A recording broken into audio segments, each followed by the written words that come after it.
All right, so hopefully I am set and up and running. I know that some of the ingredient list that's here as we get ready to annotate, some of those ingredients are going to be a little bit smaller, a little bit harder for you to see. I'm going to move the camera around a little bit as we go. But really, for the most part, for what we're doing with the annotating, we don't necessarily need to see that as much. Now, I will upload into the examples folder. I will upload a blank copy of this, and then right underneath that, it's going to have the completed version of that, okay, after we do that together. So I printed off a little cheat sheet for myself. Like I said, if you're able to do that, that's awesome because it will be right next to you. If you can't, that's okay too. I would keep it up on your screen though, and it will give you, that reference to go back and forth, okay? All right, I'm gonna tape this down just so I don't bump it as I move. All right, so for starters, we are going to start with, again, we're going to start with our orange color. If you have orange, that'd be great. If not, again, try to be as consistent as possible in the upcoming weeks. But I do want you to make sure that you underline. Now, one thing that's going to be important when I ask you to annotate these different recipes is that you are not just underlining all the different tasks, okay? When you are told to underline something for equipment that's needed and to look at what equipment is inferred, that is an underline, all right? When you are asked to look at and circle the actions or the technique words, you need to circle it, all right? When you are asked to put a star, it means you need to physically put the star. You need to physically put the check mark, and then down here on the last, you are going to draw the box around the yield, all right? Some of you, I know, are going to say, well, I underline this and I underline that and I underline this. I don't want to see 5 different colors, of underlining. All right, this is the way that we're going to annotate recipes, and this is the importance of it. Okay, so please make sure that you are paying attention to that and take your time as we go. By the end of the year, in the next 6 weeks, you guys are going to be awesome at this. All right, so for starters, we're going to go through and we are going to, again, with the orange, we're going to look and underline the equipment that is needed. So I'm going to come right down here and I'm going to start to look at the instructions. All right, in direction number 1, as you can see, it says preheat the oven to 400 degrees Fahrenheit, prick potatoes all over with a fork or sharp knife, and wrap tightly in foil. Bake until soft, about 1 hour. All right, so when we look at that, what equipment is needed? Well, first and foremost, we are definitely going to need the oven. In order to complete this, we need the oven. Okay?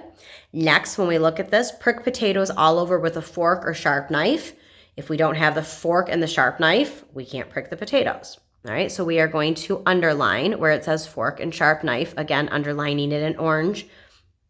All right, wrap tightly in foil, bake until soft, about 1 hour. Foil it's going to be pretty important. It's just specifically for this recipe, so we're going to underline that as well. Okay. All right, so in our next set of instructions in number 2, it says unwrap potatoes and cut lengthwise, slits into the top of each potato. Carefully scoop out flesh from the center of each potato into a medium bowl, and then add butter, sour cream, chives, green onion whites, half of the cheddar and half the bacon, seasoned with salt and pepper. So again, with the orange, we're just looking for equipment. So when we say unwrap the potatoes are ingredients, lengthwise, cut lengthwise slits. All right, if we were to cut lengthwise slits, in order to perform that action, we would need a knife. And that's what it says up here when we look at equipment. That's what do we infer by the action steps. So I'm going to take this, like just a pen or pencil, and I'm just going to kind of insert this right here. And I'm going to say that I would need a knife in order to cut. And then I'm going to underline this, again in orange, matching that we're annotating this way. Cut the slits. Carefully scoop out the flesh from the center of each of the potato in a medium bowl. All right. In order to scoop out something, what is it that we're going to need? We would need some type of either probably a tablespoon or a mixing spoon, depending on how big of potatoes and recipe that you're using. But either way, we would need a spoon. So carefully scoop using a spoon. Underline that. Annotate the equipment. From the center of each potato into a medium bowl. We have to have the bowl. Then add butter, sour cream, chives, green onions, yada, yada, yada. and season with salt and pepper. So those are ingredients, so we don't need to annotate any of the ingredients. In our last set of instructions here, spoon filling back into the potato, mounting it on top, sprinkle with the remaining cheese, and return to the oven until the top melts, about 5 minutes. Top with the scallion, green onions, and remaining bacon. All right, so there is nothing there that we are annotating that we don't have already. Okay, so we carefully scooped out, and we had the spoon. Down here we would have the spoon. If you want to annotate that again, obviously that's not a bad thing either. Okay, so now we are done with our equipment. All right, so next we are going to, I like to actually do the action steps next, just because a lot of times this is the biggest the most color you'll see on your page. So I like to personally do the equipment and then go down to the bottom and go yield, check mark the time, temperature, and then action. That's my personal preference. It's really one of those things that it is, it's up to you as long as you're taking the time to annotate everything correctly. So I'm going to jump down here and then work my way back up to the blue.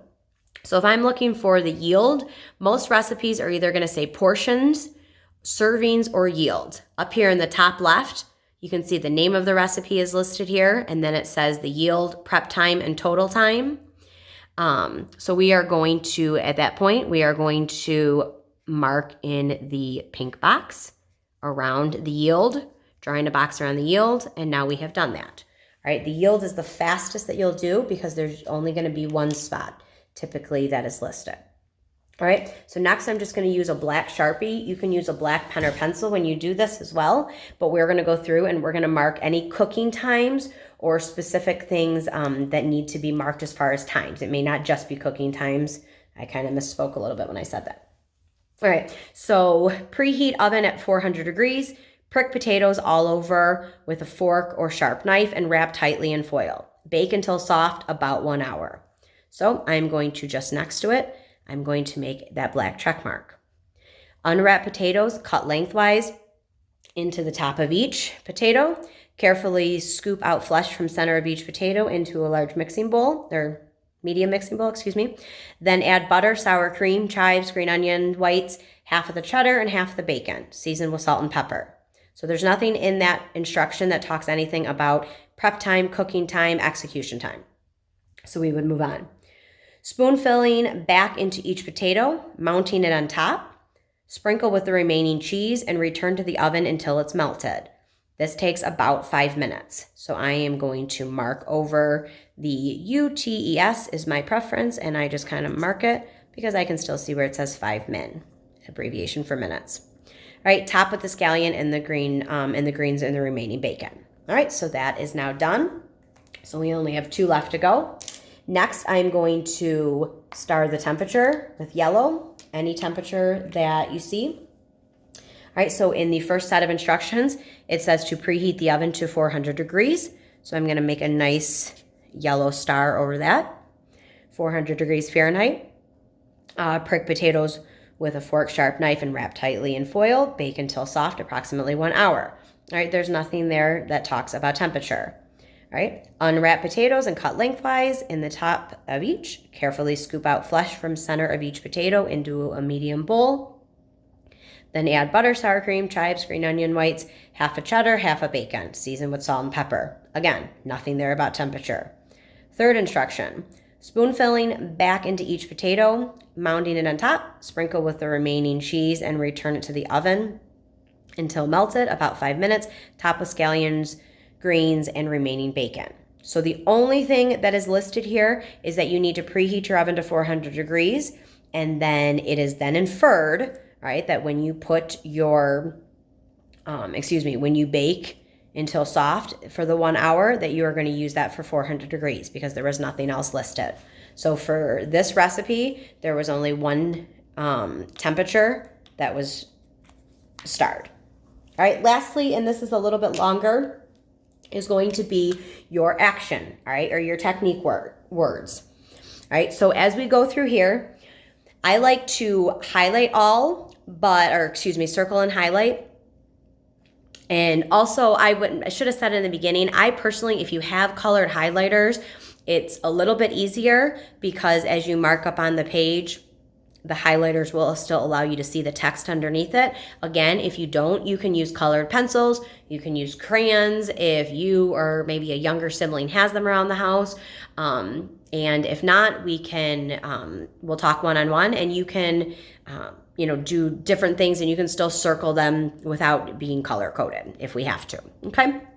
All right, so when we look down here, all right, we're going to have a lot of blue circles because there's going to be a lot of the actual steps, whether or not, even if it says something that you're going to add something and then you're going to mix it together in the bowl. That may seem a little bit self-explanatory, but that is one of the things where we have missteps, especially in Foods 1 and when people are learning new recipes and are newer to working in kitchens, is that they just kind of dump everything in, hope it's magic, and that it goes in the right time. So we don't want to see that. All right, so we want to make sure we always follow the order of operations, just like before any kitchen lab day, I stand in front of the class and say that. So for number 1, preheat the oven to 400 degrees. We're going to break this up by sentence, and every time there's an action, I'm going to circle it. Preheat the oven to 400 degrees. Preheat oven is what needs to be physically done. We need to physically preheat the oven. All right, next sentence. Prick potatoes all over with a fork or sharp knife and wrap tightly in foil. All right, the actions are going to be to prick the potatoes. Next action, wrap tightly in foil. Next sentence, bake until soft, about 1 hour. All right, so bake is going to be our next action.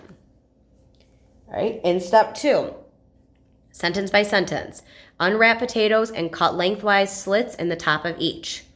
All right, unwrap potato out of the foil. When it says unwrap, what does that mean? All right, we're going to unwrap it out of the foil, cut lengthwise slits, circle that. All right, next sentence, carefully scoop out flesh from the center of each potato into a medium bowl and then add all those other ingredients. So we are going to carefully scoop out the flesh. And actually I didn't necessarily need to circle carefully. So I'm just gonna not, and we're just gonna say scoop out flesh. All right, from the center of each bowl, and then add, I am going to kind of leave a little half circle here because there's so many different ingredients that we're going to add at that point. I would suggest that you either just circle the word add, and then you would know that you need to read the rest of the ingredients, or maybe just leave kind of like that little half moon like I started to. All right, next sentence, season with salt and pepper. Season is the action. Next sentence down in step 3, spoon filling back into each potato, mounding it on top. All right, so we're gonna spoon the filling. That's the action.